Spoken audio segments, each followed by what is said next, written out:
Hello hi വണക്കം മക്കളെ വണക്കം. അങ്ങനെ ഇന്ന് വീണ്ടും ഒരു ഇന്തോനേഷ്യൻ ഹൊറർ സിനിമയായിട്ടാണ് എത്തിയിരിക്കുന്നത്. ചേടാ ഇവന് ഈ ഹൊറർ സിനിമകളൊന്നും പറഞ്ഞ് തീരാറായില്ലേ എന്ന് ചോദിക്കുമ്പോൾ നല്ല നല്ല ഹൊറർ സിനിമകൾ കാണുമ്പോൾ അത് നിങ്ങളും കൂടെ കാണട്ടെ എന്ന് കരുതിയിട്ടാണ് ഞാൻ എന്തായാലും ഈ സിനിമയിൽ സജസ്റ്റ് ചെയ്യുന്നത്. എനിവേ, ഇന്തോനേഷ്യൻ ഹൊറർ സിനിമകൾക്ക് ഒരു പഞ്ഞവുമില്ല. അവന്മാർ ഡെയിലി അല്ലെങ്കിൽ ആഴ്ചയിൽ ഇങ്ങനെ പടം ഇറക്കിക്കൊണ്ടേയിരിക്കുകയാണ്. ചിലതൊക്കെ ഗംഭീര സിനിമകളാണ്. അത്തരത്തിലുള്ള സിനിമകൾ ഇനിയും നമ്മൾ പരിചയപ്പെടുന്നതായിരിക്കും. സോ അതൊക്കെ നിങ്ങൾക്ക് പെട്ടെന്ന് തന്നെ ആ അപ്ഡേഷൻസ് ഒക്കെ കിട്ടണമെന്നുണ്ടെങ്കിൽ ചാനൽ ഒന്ന് ഫോളോ ചെയ്യാൻ മറക്കരുത്. അതുപോലെ തന്നെ നമ്മുടെ ചാനലിൽ വരുന്ന വീഡിയോസ് ഒക്കെ ഇഷ്ടപ്പെടുകയാണെന്നുണ്ടെങ്കിൽ നിങ്ങളുടെ കൂട്ടുകാർക്ക് കൂടെ ഷെയർ ചെയ്ത് കൊടുക്കുക, കൂടെ നിൽക്കുക, സപ്പോർട്ട് ചെയ്യുക. അപ്പോൾ നമുക്ക് നേരെ വീഡിയോയിലോട്ട് പോകാം. ഒരു ഗ്രാമത്തിലെ 3 കുട്ടികൾ കുട്ടിയും കോലും പോലൊരു ഗെയിം കളിച്ചുകൊണ്ടിരിക്കുകയാണ്. ഇതിനിടയിൽ ഈ കോല് തെറിച്ച് ചെന്ന് കാടിനുള്ളിലേക്ക് വീഴുന്നു. അങ്ങനെ ഒരു കുട്ടിയോട് പറയുന്നു, നീ പോയി ഈ കോലെടുത്തിട്ട് വരണം. അവൻ നേരെ കാടിനുള്ളിലേക്ക് ചെല്ലുന്നു. അവൻ നോക്കുമ്പോൾ കോൽ ഉരുണ്ട് ചെന്ന് ഒരു കുഴിയിലേക്കാണ് വീഴുന്നത്.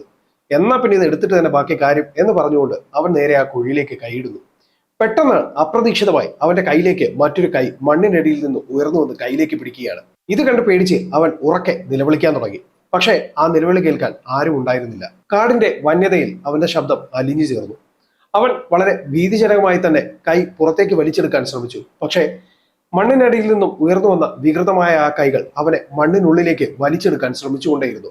പ്രതിരോധത്തിനൊടുവിൽ അവൻ കൈ പുറത്തേക്ക് എടുക്കുമ്പോൾ അവന്റെ ഒരു കൈവിരൽ മണ്ണിൽ നിന്ന് ഉയർന്നു വന്ന കൈ മുറിച്ചു മാറ്റിയിരുന്നു. പെട്ടെന്ന് തന്നെ കഥ മറ്റൊരു തലത്തിലേക്ക് മാറുകയാണ്. ജീവിത സാഹചര്യങ്ങൾ കൊണ്ട് ബുദ്ധിമുട്ടുന്ന 2 വിദ്യാർത്ഥികൾ അവർ സ്കൂളിലേക്ക് സമയം താമസിച്ച് ഓടിപ്പോവുകയാണ്. ഇതിനോടൊപ്പം തന്നെ വീട്ടിൽ നിന്ന് കൊടുത്തുവിട്ട തേൻ തന്റെ സഹപാഠിയുടെ കടയിൽ തന്നെ കൊടുത്ത് വിൽക്കണം എന്ന് അവൻ പറയുന്നുണ്ട്. സ്കൂളിലേക്ക് ലേറ്റായിട്ട് എത്തിയത് കൊണ്ട് തന്നെ ടീച്ചർ അവർക്ക് വഴക്ക് പറഞ്ഞിട്ടാണ് ക്ലാസ് മുറിയിലേക്ക് കയറ്റി വിടുന്നത്. ഇതൊക്കെ നമ്മുടെ ജീവിതത്തിൽ സംഭവിച്ചിട്ടുള്ള കാര്യങ്ങളാണല്ലോ. എന്നാണെങ്കിലും കുട്ടികൾ ഇനി താമസിച്ചു വരികയാണെന്നുണ്ടെങ്കിൽ ഉറപ്പായും പണിഷ്മെന്റ് തരുമെന്ന് ടീച്ചർ പറയുന്നു. പിറ്റേ ദിവസവും സമാനമായ സംഭവം തന്നെ നടക്കുന്നു. അങ്ങനെ പണിഷ്മെന്റ് കിട്ടുന്നു. അങ്ങനെ ക്ലീനിങ്ങിന് വേണ്ടിയിട്ട് ഈ കുട്ടികളെ പുറത്തിറക്കി നിർത്തിയിരിക്കുകയാണ്. ഇതിനിടയിലൂടെ ഇവർ ഈ തേൻ വിൽക്കുന്നതിനെ പറ്റിയുള്ള തീരുമാനങ്ങൾ നടത്തുന്നു. പക്ഷേ ആ ഗ്രാമത്തിന് ഒരു പ്രത്യേകത ഉണ്ടായിരുന്നു. ആ ഗ്രാമത്തിൽ സന്ധ്യയായി കഴിഞ്ഞാൽ ആരും പുറത്തേക്ക് പോകാറില്ല.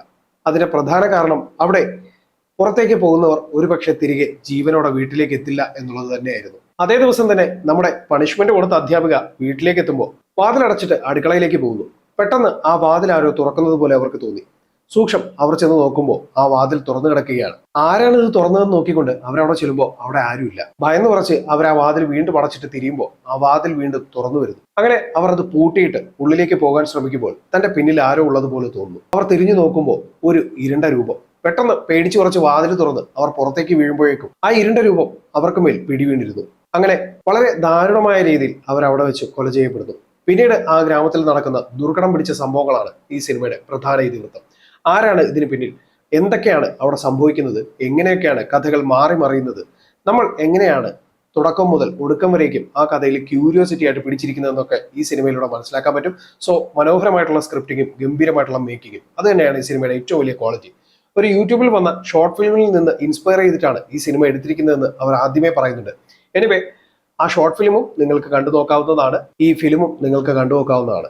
അത്യാവശ്യം നല്ല ജംസ്കേഴ്സ് ഉണ്ട്. തീർച്ചയായിട്ടും നല്ല സൗണ്ട് ക്വാളിറ്റി ഉള്ള ഒരു സിസ്റ്റമോ ഒരു ഹെഡ്ഫോണോ ഒക്കെ യൂസ് ചെയ്തിട്ടാണ് നിങ്ങൾ സിനിമ കാണുന്നതെന്നുണ്ടെങ്കിൽ തീർച്ചയായിട്ടും നിങ്ങൾ ഈ സിനിമ ഇഷ്ടപ്പെടും. അതുപോലെ തന്നെ കഥയ്ക്ക് നല്ല പ്രാധാന്യമുണ്ട്. പെർഫോമൻസ് വൈസ് കുട്ടികളൊക്കെ ഗംഭീര പെർഫോമൻസ് ആണ്.